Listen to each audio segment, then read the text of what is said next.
Welcome to the Arlington Street Church podcast. Founded in 1729, Arlington Street continues today as a gathering place for progressive people of faith in the greater Boston area and beyond. We are located at the corner of Arlington and Boylston Streets, across from the Public Garden in Boston, Massachusetts. Please visit ascboston.org for more information about this historic Unitarian Universalist congregation. Arlington Street Church, gathered in love and service for justice and peace. The senator will take her seat. These chilling words were directed at our own Elizabeth Warren, senator from Massachusetts, early last week. You may have heard something about this. Senator Warren had taken the floor to speak against the confirmation of Jeff Sessions as Attorney General. In the midst of reading a letter from Coretta Scott King, who spoke out against appointing Sessions to a federal judgeship in 1986, Senator Warren was interrupted. She was warned about violating Senate Rule 19. She was given an explanation on the obscure rule that prohibits disparaging a fellow senator in debate. Nevertheless, she persisted in sharing Mrs. King's words of warning. Senate Majority Leader Mitch McConnell interjected again, this time to orchestrate a vote to silence Senator Warren and bar her from further debate. Senator McConnell later defended his actions, saying, Senator Warren was giving a lengthy speech. She appeared to violate the rule. She was warned. She was given an explanation. Nevertheless, she persisted. These words struck a collective nerve. The majority leader had conjured unintended magic.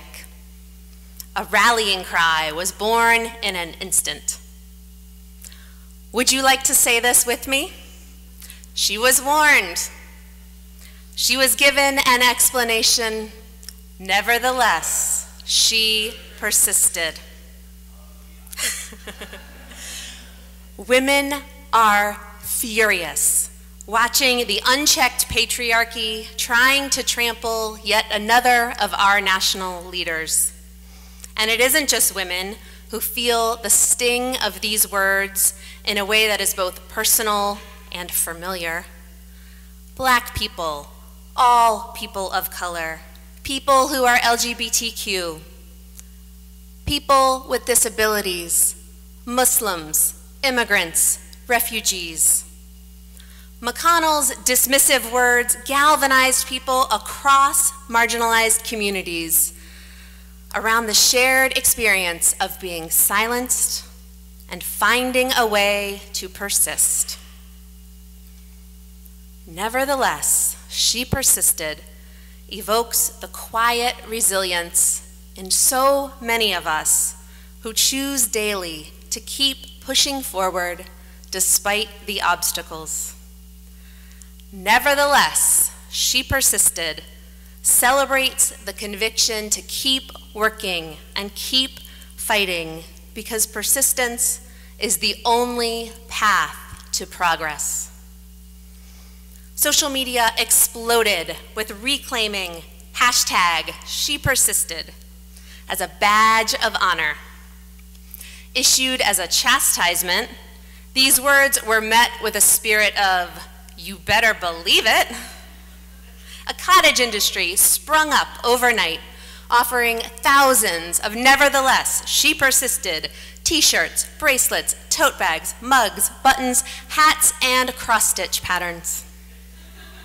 And some are claiming this as much more than the latest meme. There's talk of tattoos and tombstones. What a perfectly timed gift from the majority leader. These last few months have been challenging. Insults, piled on top of defeats. Our spirits are flagging. My spirit is flagging. It is so easy to want to give in to despair. And it is such a gift to be reminded that we are the people who persist. We stand on the shoulders of those who came before us and refused to give up. It is so important to acknowledge and celebrate our ancestors who faced unimaginable oppression, but persisted nevertheless. It gives me so much hope for humanity that the immediate response to McConnell's statement was an outpouring of images of Sojourner Truth, Susan B. Anthony, Harriet Tubman, Helen Keller, Fannie Lou Hamer, Rosa Parks, Ruby Bridges, Shirley Chisholm, Wilma Mankiller, Malala Yousafzai, and many, many more, emblazoned with the words, "Nevertheless, she persisted." We too have it in us to keep going in the face of great odds.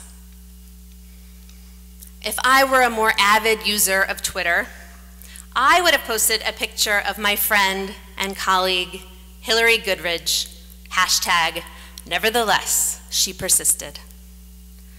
Many of you know the story of winning marriage equality in Massachusetts. It is our story.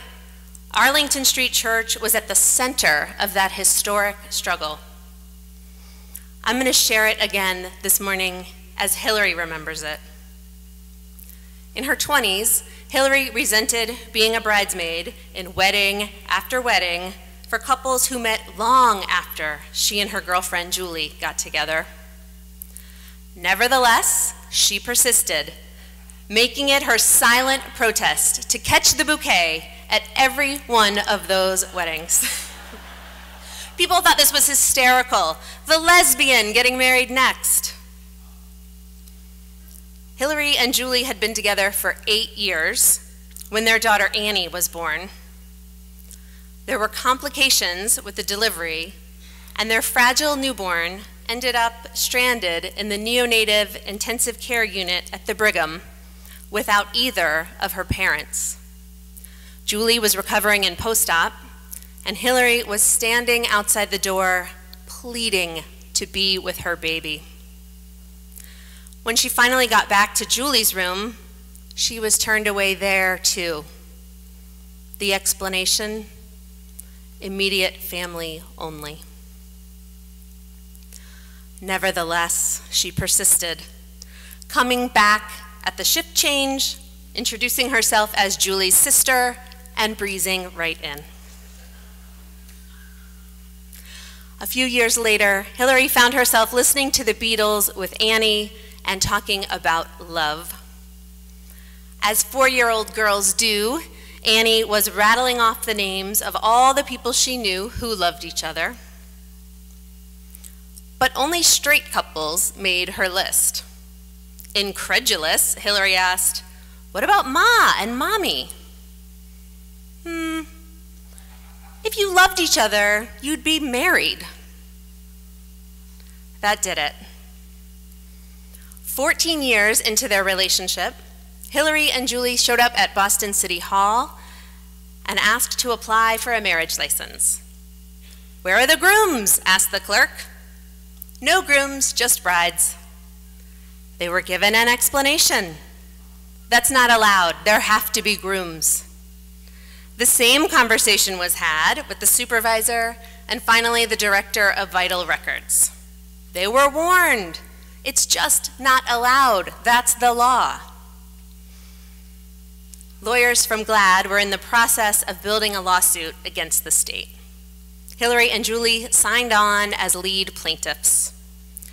Goodridge versus the Department of Public Health was filed on April 1st, 2001.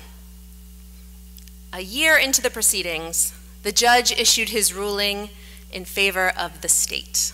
They had lost. The explanation they were given by the Superior Court judge: procreation is the central purpose of marriage. Nevertheless, they persisted, appealing directly to the highest court in the state. In the year it took to adjudicate their appeal, public debate was vicious. The attacks were personal on Hillary, Julie, even Annie.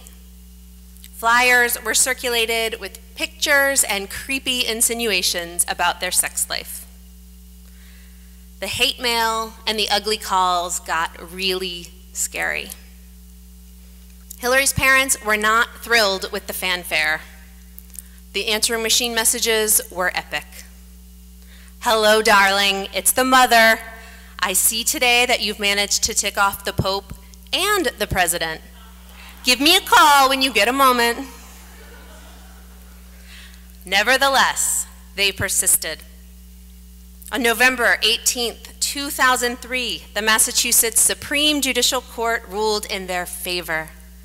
It was a historic decision, making this the first state in the Union to grant full marriage rights to all its citizens.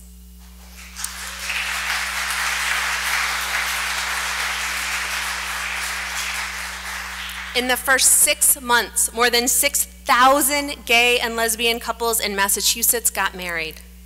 Among the first were our own Rob Compton and David Wilson, who were married right here by Reverend Kim in the first legal same-sex wedding performed in a church in the United States.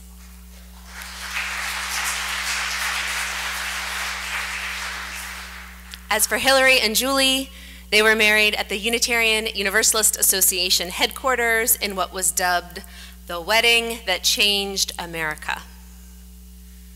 While we owe a huge debt of gratitude to heroes like Rob, David, Hillary, and Julie, it was the persistence of the allies calling legislators, writing letters, showing up at rallies that made the difference. In the hardest, most heated moments of the struggle, Hillary says that the messages of love and support far outweighed the attacks.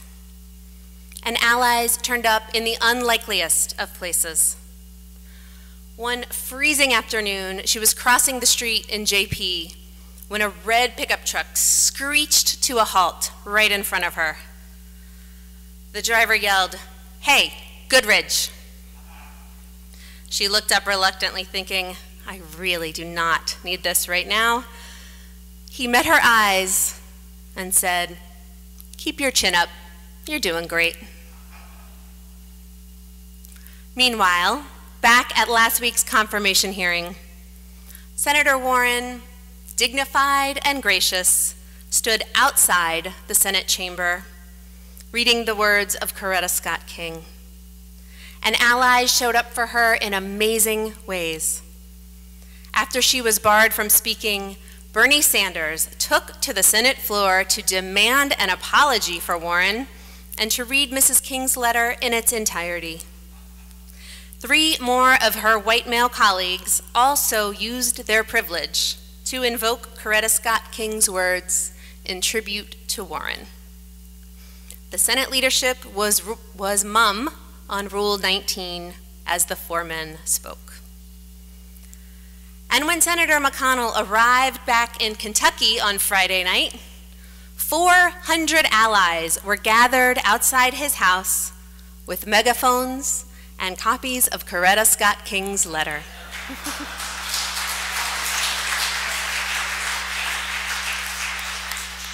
This is how a movement begins. A spark, a flame, a conflagration. Sometimes we are going to feel despair. It's okay to be discouraged. Bending the arc of the universe towards justice is a marathon, not a sprint. Every day, we get the chance to quietly choose to persist, to rise up 1,000 times again. Persistence is the only path to progress.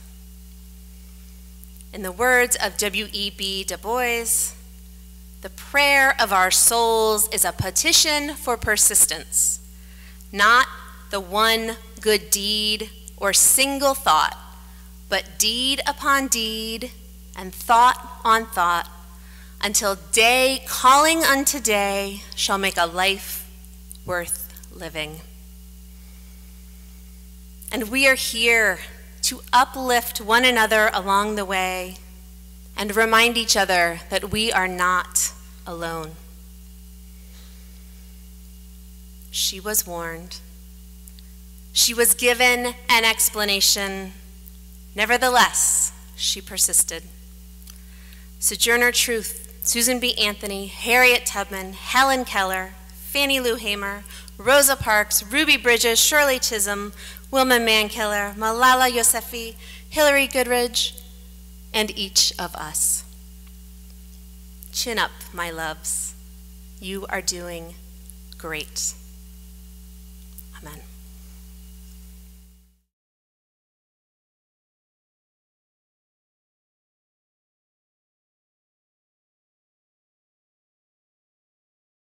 Thank you for listening to this week's podcast. We would love to hear from you via email at office@ascboston.org or through our Facebook page. If you would like to support the good work of Arlington Street Church, please consider a contribution by check in the mail or through our website, ascboston.org.